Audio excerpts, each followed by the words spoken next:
Best Christmas Pageant Ever, Chapter 3. Mrs. Armstrong, who was still trying to run things from her hospital bed, said that the same people always got the main parts. But it's important to give everybody a chance, she told Mother over the telephone. Let me tell you what I do. Mother sighed and turned off the heat under the pork chops. All right, Helen, she said. Mrs. Armstrong called Mother at least every other day. She always called it supper time. Don't let me interrupt your supper, she always said, and then went right ahead and did it anyway. Here's what I do, Mrs. Armstrong said. I get them all together and tell them about the rehearsals and that they must be on time and pay close attention. Then I tell them that the main parts are Mary and Joseph and the wise men and the angel of the Lord. Then I always remind them that there are no small parts, only small actors. Do they understand what that means? Mother asked. Oh, yes, Mrs. Armstrong said. Later, Mother asked me if I knew what that meant about small parts and small actors. I didn't really know. None of us did. It was just something Mrs. Armstrong always said. I guess it means that the short kids have to be in the front or else nobody can see them? I thought so, said Mother. It doesn't mean that. It really means that every single person in the pageant is as important as every other person, that the littlest baby angel is just as important as Mary. Go and tell that to Alice Windlekin, I said, and Mother told me not to be so fresh. She didn't get very mad, though, because she knew I was right. You could have a Christmas pageant without baby angels, but you couldn't have one without Mary. Mrs. Armstrong knew it, too. I always start with Mary, she told Mother over the telephone. I tell them that we must choose our Mary carefully because Mary was the mother of Jesus. I know that, Mother said. Yes, I tell them that our Mary should be a cheerful, happy little girl who is unselfish and kind to others. Then I tell them about Joseph. He was God's choice to be Jesus' father, and our Joseph ought to be a little boy. She went on and got as far as the second wise man, when Mother said, Helen, I'll have to go now. There's somebody at the door. Actually, there was somebody out the door. It was my father, standing on the porch in his coat and hat, leaning on the doorbell. When Mother let him in, he took off his hat and bowed. Lady, can you give me some supper? I haven't had a square meal in 3 days. Oh, for goodness sakes, Mother said. Come on in. What will the neighbors think to see you standing out there ringing your own doorbell? And why didn't you ring the doorbell 10 minutes ago? Mrs. Armstrong called Mother 2 more times that week to tell her that people could hem up the costumes but couldn't cut them, and to tell her not to let the angel choir wear lipstick. And by Sunday, Mother was already sick of the whole thing. After church, we all filed into the back pews, along with 2 or 3 Sunday school teachers who were supposed to keep everybody quiet. It was a terrible time to try to keep everybody quiet. All the little kids were tired, and the big kids were hungry. The mothers wanted to go home and cook dinner, and the fathers wanted to go home and watch the football game. Now, this isn't going to take very long, Mother told us. First, I'm going to tell you about the rehearsals, Mother said. We'll have our rehearsals on Wednesdays at 6:30. We're only going to have 5 rehearsals, so you must try to be present at every one. What if we get sick? Asked a little kid in the front pew. You won't get sick, Mother told him, which was exactly what she told Charlie that morning when he said that he didn't want to be a shepherd and would be sick to his stomach. Now you little children in the cradle room and the primary class will be our angels, Mother said. You'll like that, won't you? They all said yes. What else could they say? The older boys and girls will be shepherds and guests at the end and members of the choir. Mother was really zipping along, and I thought how mad Mrs. Armstrong would be about all the things she was leaving out. And we need Mary and Joseph, the 3 wise men, and the angel of the Lord. They aren't hard parts, but they're very important parts, so those people must absolutely come to every rehearsal. What if they get sick? It was the same little kid. They won't get sick either, Mother said, looking a little cross. Now, we all know what kind of person Mary was. She was quiet and gentle and kind, and the little girl who plays Mary should try to be that kind of person. I know that many of you would like to be Mary in our pageant, but of course we can only have one Mary, so I'll ask for volunteers and then we'll all decide together. That was pretty safe to say, since the only person who ever raised her hand was Alice Windlekin. But Alice just sat there, looking down at the floor, and the only person who raised her hand was Imogene Herdman. "Did you have a question, Imogene?" Mother asked. I guess that was the only reason she could think of for Imogene to have her hand up. "No," Imogene said. "I want to be Mary." She looked back over her shoulder. "And Ralph wants to be Joseph." "Yeah," said Ralph. Mother just stared at them. It was like a detective movie when the nice little old gray-haired lady sticks a gun in the bank window and says, "Give me all your money," and you can't believe it. Mother couldn't believe this. "Well," she said after a minute, "we want to make sure that everyone has a chance. Does anyone else want to volunteer for Joseph?" No one did, especially not Elmer Hopkins, but he couldn't do anything about it because he was in the minister's son. One year he didn't volunteer to be Joseph, and neither did anyone else, and afterward I heard Reverend Hopkins talking to Elmer in the hall. "You're going to be Joseph," Reverend Hopkins said, "and that's it." "I don't want to," Elmer told him. "I'm too big, and I feel dumb up there, and all those little kids give me a pain in the neck." "I can understand that," Reverend Hopkins said. "I can even sympathize. But till somebody else volunteers for Joseph, you're stuck with it."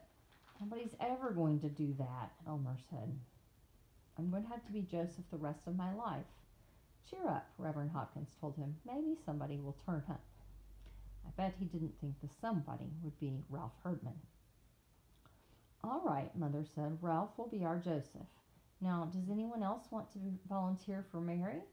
Mother looked around, trying to catch somebody's eye. "Janet? Roberta? Alice, don't you want to this year?" "No," Alice said. "I don't want to." Nobody volunteered to be wise men either, except Leroy, Claude, and Ollie Herdman. So there was my mother stuck with a pageant full of Herdmans in the main roles. There was one Herdman left over and the one main role left over, and you didn't have to be very smart to figure out that Gladys was going to be the angel of the Lord. "What do I have to do?" Gladys wanted to know. "The angel of the Lord was the one who brought the good news to the shepherds," Mother said. Right away, all the shepherds began to wiggle around in their seats, figuring that any good news Gladys brought them would come with a smack in the teeth. Charlie's friend Hovey Carmichael raised his hand and said, "I can't be a shepherd. We're going to Philadelphia." "Why didn't you say so before?" Mother asked. "I forgot." Another kid said, "My mother doesn't want me to be a shepherd." "Why not?" Mother said. "I don't know. She just said don't be a shepherd." One kid was honest. "Gladys Herdman hits too hard," he said. "Why, Gladys isn't going to hit anybody," Mother said. "What an idea." "The angel just visits the shepherds in the field and tells them that Jesus is born and hits them," said the kid. He was right. You could just picture Gladys whamming shepherds left and right, but Mother said that that was perfectly ridiculous. "I don't want to hear another word about it," she said. "No shepherds may quit or get sick," she added before the kid in the front pew could ask. When everybody was leaving, Mother grabbed Alice by the arm and said, "Alice, why in the world didn't you raise your hand to be Mary?" "I don't know," Alice said, looking mad.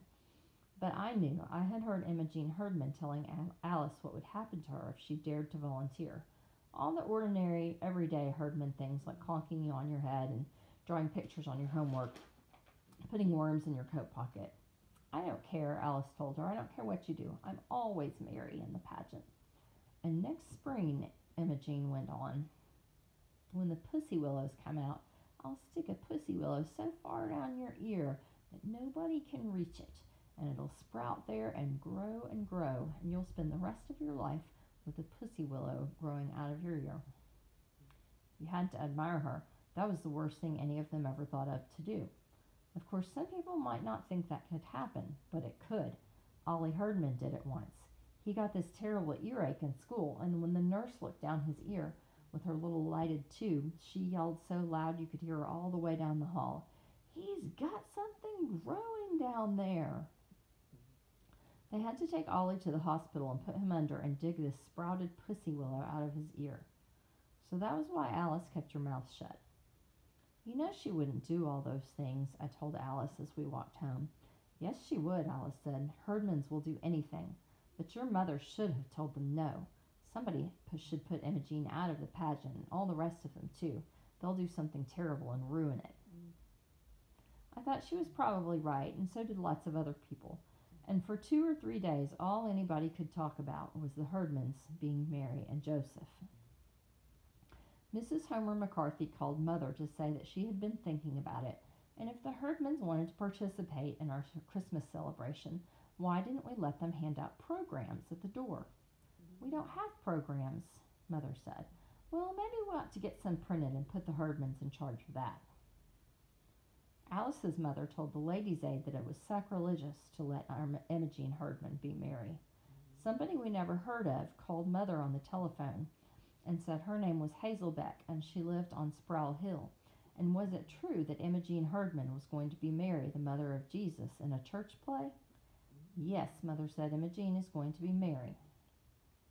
And the rest of them too? The lady asked. Yes, Ralph is going to be Joseph, and the others are the wise men and the angel of the Lord. You must be crazy, this Mrs. Hazelbeck told Mother. I live next door to that outfit with their yelling and screaming and their insane cat and their garage door going up and down all day long. Let me tell you, you're in for a rowdy time. Some people said it wasn't fair for a whole family who didn't even go to our church to barge in and take over the pageant. My father said somebody better lock up the silver service. My mother just said she would rather be in the hospital with Mrs. Armstrong. But then the flower committee took a potted geranium to Mrs. Armstrong and told her what was going on, and she nearly fell out of bed. I feel personally responsible, she said.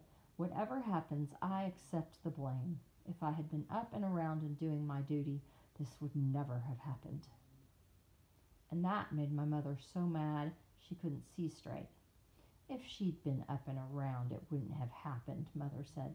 That woman, she must be surprised the sun is still coming up every morning without her to supervise. Well, let me tell you. Don't tell me, my father said. I'm on your side. I just mean Helen Armstrong is not the only woman who can run a Christmas pageant. Up till now, I had made up my mind just to do the best I could under the circumstances.